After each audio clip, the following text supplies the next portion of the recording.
Iran மதத் தலைவர் Ayatollah Syed Ali கொமைனி அறைவிடு Christians family home, கிறிஸ்துவர்களுடைய வீட்டுக்கு அந்த கிறிஸ்மஸ் விழா அன்னைக்கு நம்ம ஈரான் தலைவர் அயத்துல்லா சையத் அல் கொமைனி போகிறார். அது சின்ன சாதாரண வீடு. அங்கே போயிட்டு உட்காந்து அங்கே வந்து அவங்க செஞ்சு வச்சுருக்க அந்த கேக்லாம் இருக்குல்ல, கேக்கு இந்த பழ வகைகள் அதெல்லாம் எடுத்து சாப்பிட்றாரு. கேக்கெலாம் சாப்பிட்டுட்டு ரொம்ப நல்லா சூப்பராக செஞ்சுருக்கீங்க, நல்லா இருக்குது அப்படிங்கிறப்பல அப்போ அந்த அம்மா கூட சொல்கிறாங்க, நீங்கள் இவ்வளோ பெரிய தலைவர், வேர்ல்டு தலைவர்கள் ஒருவர், நீங்கள் வந்து எங்கள் வீட்டுக்கு வந்ததுக்கு ரொம்ப சந்தோஷம். அந்த வீடு ரொம்ப சின்ன வீடு, ஒன்றும் தவறாக நினச்சிக்க வேண்டாம் அப்படிங்கிறாங்க. அதெல்லாம் ஒன்றும் பிரச்சனை, நல்லா திருப்தியாக இருந்துச்சு, நல்லா சூப்பராக இருந்துச்சு சாப்பாடு அப்படின்னு சொல்லிட்டு வாழ்த்துறதை பார்க்குறோம். அதாவது கிறிஸ்துவர்கள், முஸ்லீம்கள், யூதர்கள் எல்லாருமே வந்து அந்த ஒரே கோட்டில் வந்தவங்க தான்.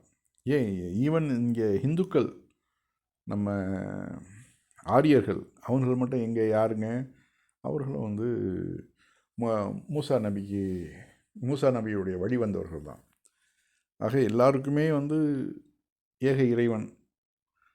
அந்த வழியில் நீங்கள் பார்த்தீங்கன்னாக்க நம்ம நாட்டு பிராமணர்களுக்கு வந்து ஆரம்பத்தில் இந்த சிலை வணக்கமே கிடையாது. அவர்களுக்கு வந்து சிலை வணக்கம் சுத்தமாக கிடையாது. இங்கே வந்து நம்ம நாட்டுக்கு வந்தது பிறகு தான் அவங்க வந்து அதை ஆக்குபைட் பண்ணிக்கிட்டாங்க. ஏன்னா எந்தெந்த நாட்டுக்கு போகிறாங்களோ அங்கங்கே அப்படியே அவங்க வந்து அந்த பழக்கங்களை சுவீகரிச்சுக்குவாங்க. ஈரானுக்கு வந்தாங்க, ஈரானில் வந்து அந்த நெருப்பு வணங்கிகள் இருந்தாங்கள்ல, அவர்களுடைய அந்த சில விஷயங்கள்லாம் கொஞ்சம் கற்றுக்கிட்டு அங்கேருந்து திரும்ப இந்தியாவுக்கு வரப்போ அந்த பழக்கங்கள்லாம்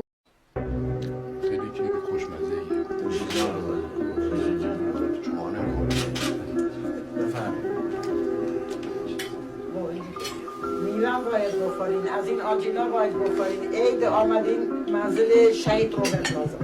فقط پاشم خونم کوچیکه دیگه چیکار کنم؟